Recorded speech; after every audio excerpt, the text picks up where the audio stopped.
खबर आपको बता दें, गुजरात में ताउते तूफान के कहर से इस वक्त पूरा शहर जो है वो बुरी स्थिति में है। कल बीती रात ऊना के पास तूफान टकराया और आज तक की संवाददाता गोपी घांगर तमाम दुश्वारियों को झेलते हुए, सामना करते हुए उस जगह पहुंची जहां तूफान टकराया। गोपी ने दिखाया कि कैसे तूफान ने इस शहर पर कहर की बारिश कर दी। समंदर में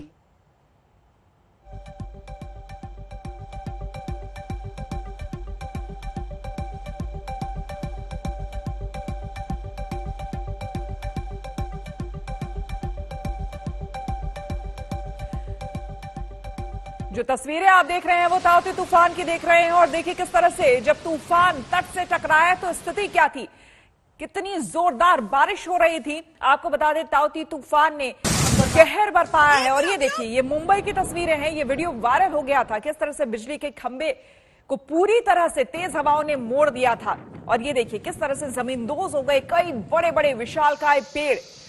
आज भी मुंबई की अगर बात करें हम, खास करके महाराष्ट्र की अगर हम बात करें तो यहां पे आज पूरे दिन रेस्क्यू ऑपरेशन चल रहा है।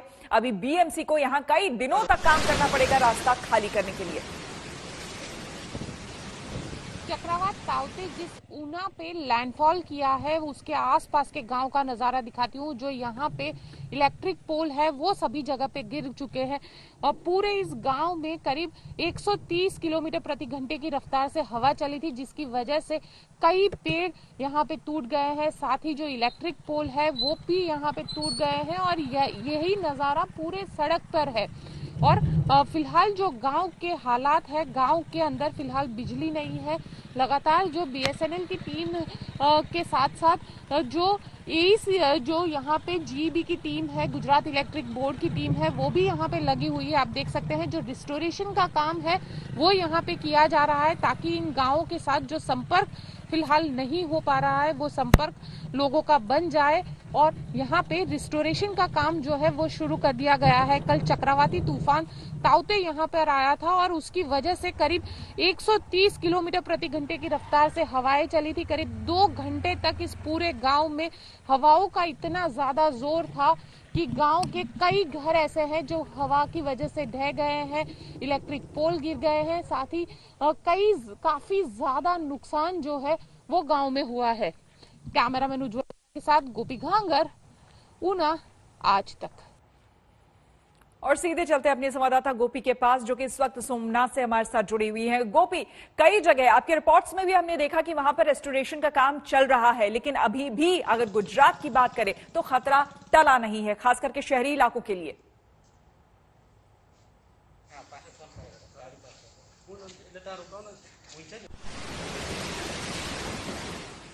हम गोपी से बात करने की कोशिश करेंगे, लेकिन लगातार तस्वीरें भी आपको हम दिखा रहे हैं क्योंकि ग्राउंड जीरो से हमारे संवाददाताओं ने ये तस्वीरें भेजी ही और ये तस्वीरें भयावह है, डराने वाली है। इसमें से कई तस्वीरें ये देखिए, जब 180 किलोमीटर प्रति घंटे की रफ्तार से हवाएं चले तो किस तरह की दहशत होगी वो अंदाजा लगाना मुश्किल नहीं है।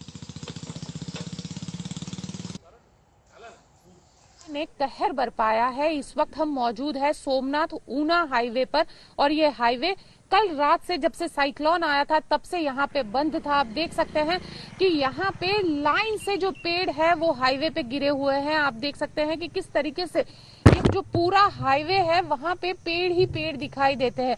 दरअसल सुबह सुबह यहाँ पे इस हाईवे को शुरू किया गया और फिलहाल यहाँ पे पूरे अगर बात की जाए ऊना की तो यहाँ पे बिजली नहीं है और आप देख सकते हैं जो बड़े बड़े पेड़ थे, जो नारियल के पेड़ है वो सारे यहाँ पे घरों पे गिरे हुए हैं क्योंकि जब साइक्लोन यहाँ पे पहुंचा था तो उसकी रफ्तार 130 से ज्यादा किलोमीटर प्रति घंटे की रफ्तार से यहाँ पे पहुंचा था और यहाँ पे जो उसका बर्बादी का मंजर है वो साफ दिखाई दे रहा है। देख सकते हैं कि घरों पे इस तरीके से कुछ पेड़ जो है वो गिरे हुए हैं क्योंकि ज्यादातर जो घर है वहां पे यहाँ नारियल के बड़े बड़े पेड़ रहते हैं, तो वैसे में यहाँ पे इलेक्ट्रिक पोल के साथ साथ जो बड़े पेड़ है वो भी गिरे हुए हैं। आप देख सकते हैं अंदर जाने का जो पूरा रास्ता है वो रास्ता पूरी तरीके से ब्लॉक हो चुका है क्योंकि पेड़ ही इतने ज्यादा यहाँ पे गिरे हुए हैं। और यही हाल इस पूरे हाईवे का भी था और जो पूरा सड़क था वो सड़क अब जाके क्लियर हो पाई है, जब यहाँ पे जेसीबी के जरिए जो बड़े बड़े गिरे हुए पेड़ थे उसको हटा दिया गया। हालांकि हालात जो है, जो चक्रवात के हालात है, वो अब भी यहाँ पे उसकी तबाही का मंजर जो है वो देखा जा सकता है। कैमरामैन उज्जवल ओझा के साथ गोपी घांगर, ऊना सोमनाथ हाईवे आज तक। तो जो तबाही का मंजर आपको हम दिखा रहे हैं, दरअसल ये ऊना में है, जहां पर ताउते तूफान जो है वो टकराया, रफ्तार थोड़ी धीमी हुई, लेकिन उसके बाद तबाही का जो मंजर है वो आपके सामने है। देखिए बड़े बड़े पेड़ जमींदोज हो गए यहाँ पर। अब इस पूरे पेड़ को, इस पूरे मलबे को यहाँ पर, क्योंकि कई ऐसे घर हैं जो जमींदोज हो गए, बिजली के खंभे जो हैं वो उखड़ गए हैं, जिससे कि यहाँ पर इलेक्ट्रिसिटी नहीं है।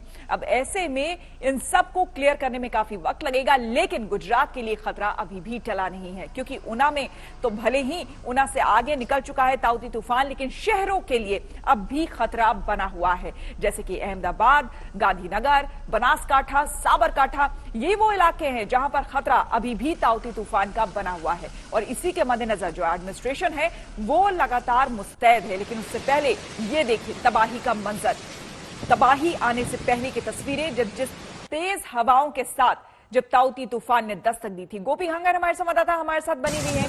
गोपी, फिलहाल क्या स्थिति, क्या तस्वीरें, और साथ ही साथ शहरी इलाकों के लिए, अभी जो शहरी इलाका है वहां के लिए खतरा अभी भी टला नहीं है?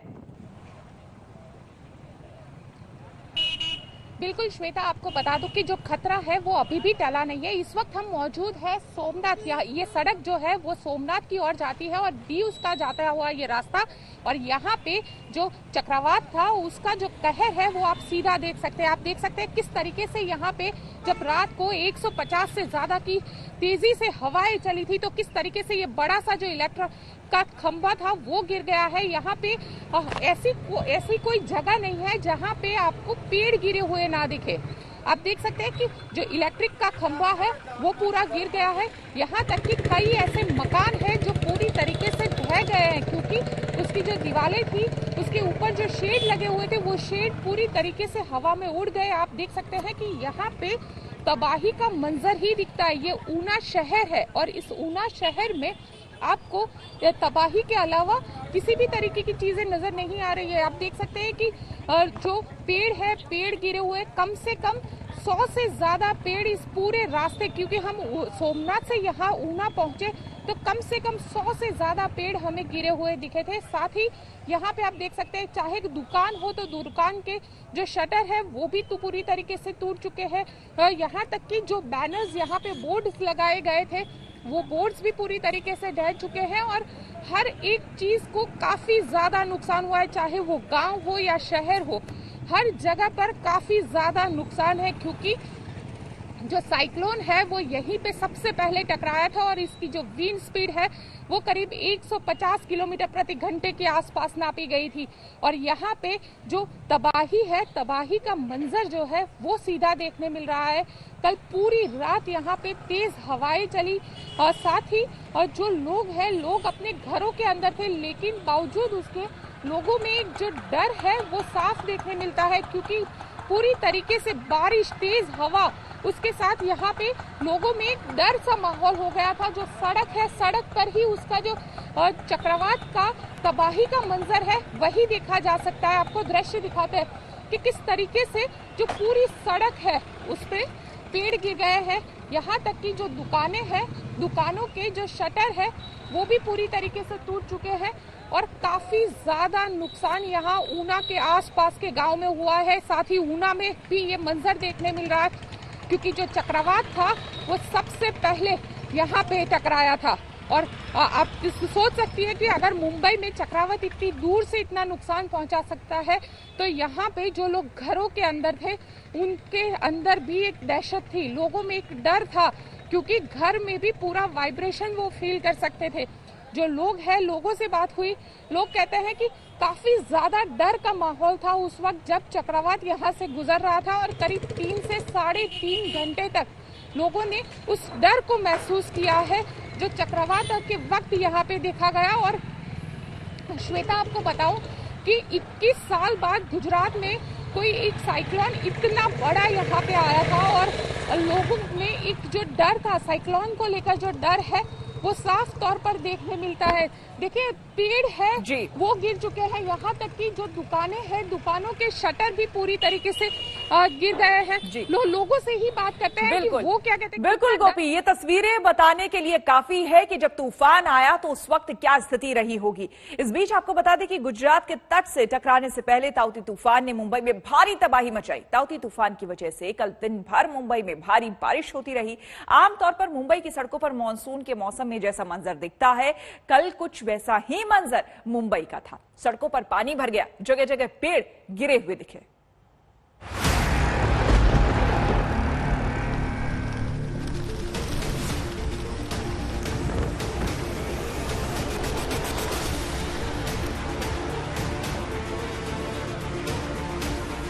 समंदर में लहरों का ऐसा शोर आमतौर पर मुंबई में मानसून के मौसम में होता है।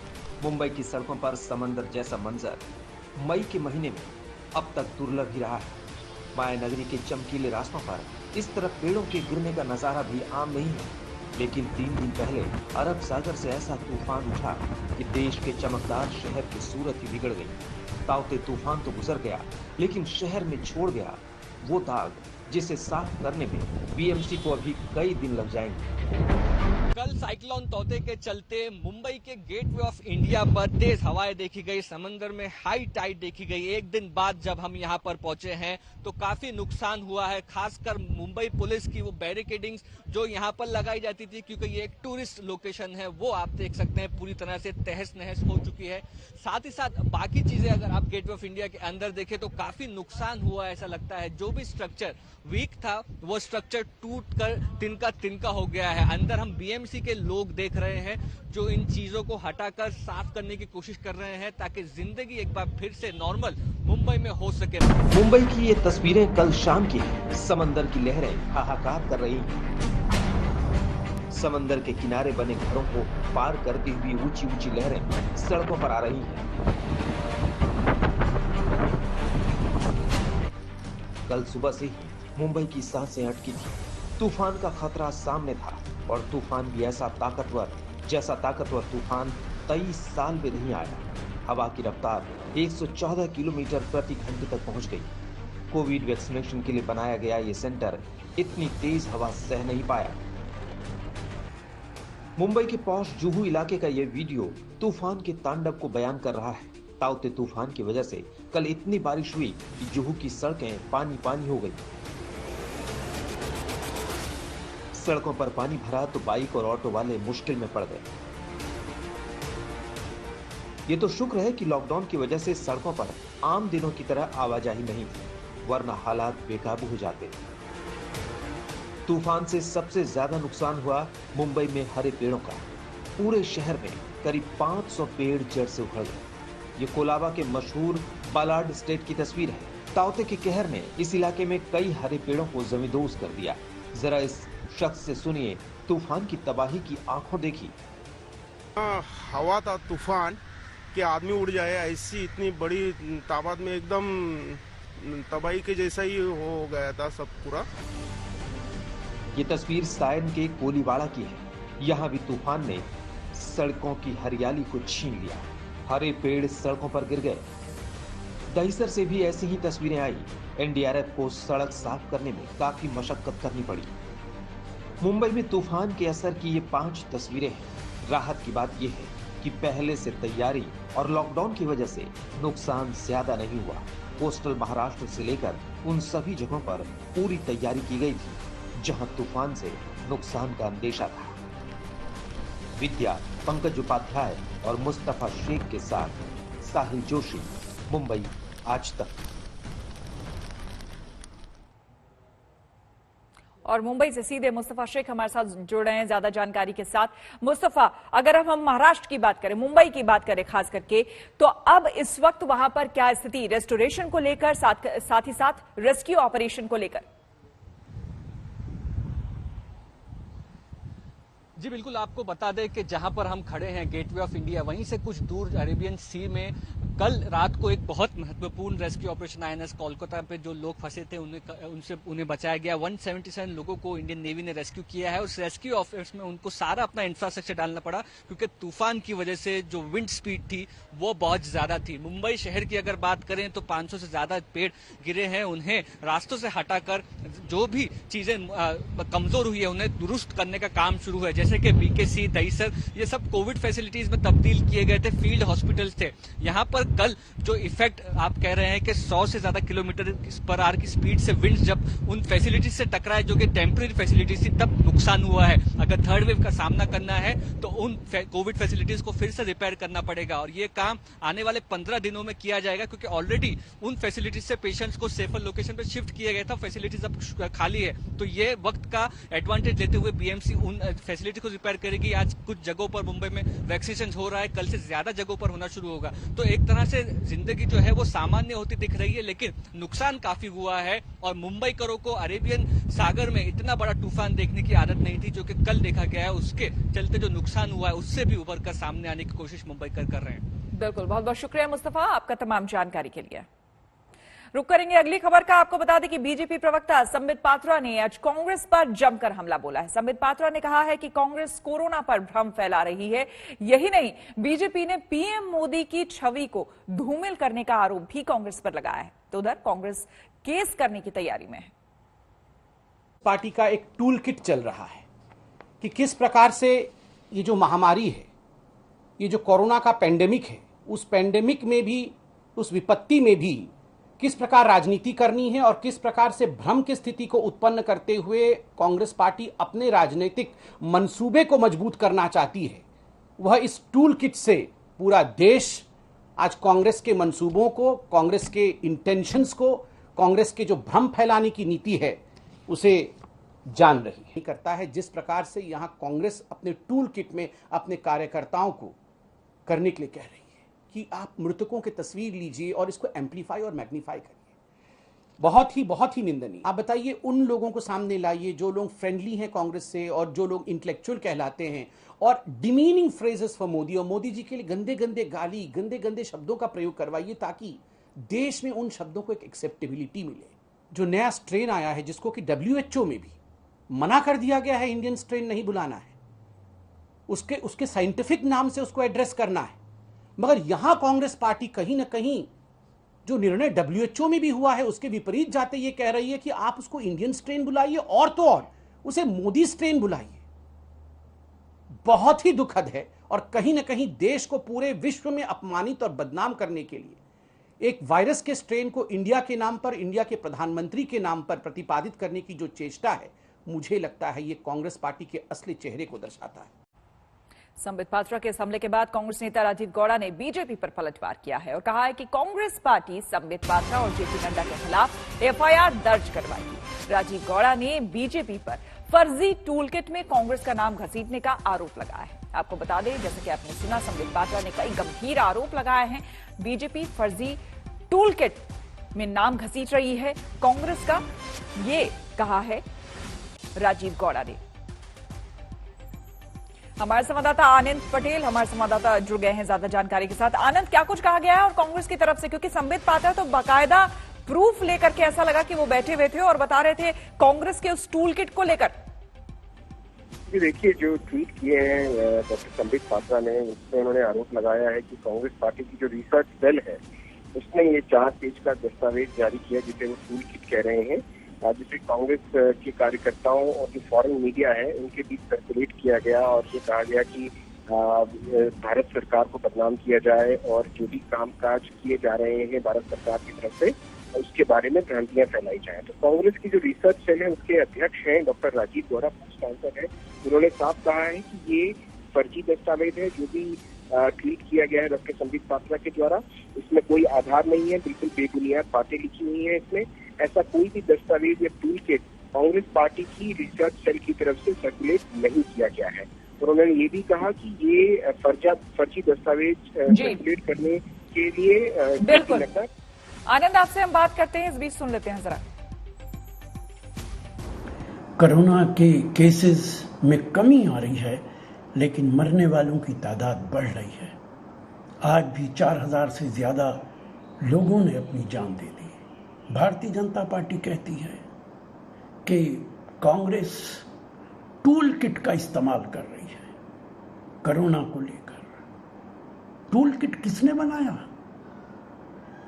टूल किट बीजेपी तैयार करती है, विपक्ष उसका इस्तेमाल अगर ना करे तो क्या करे?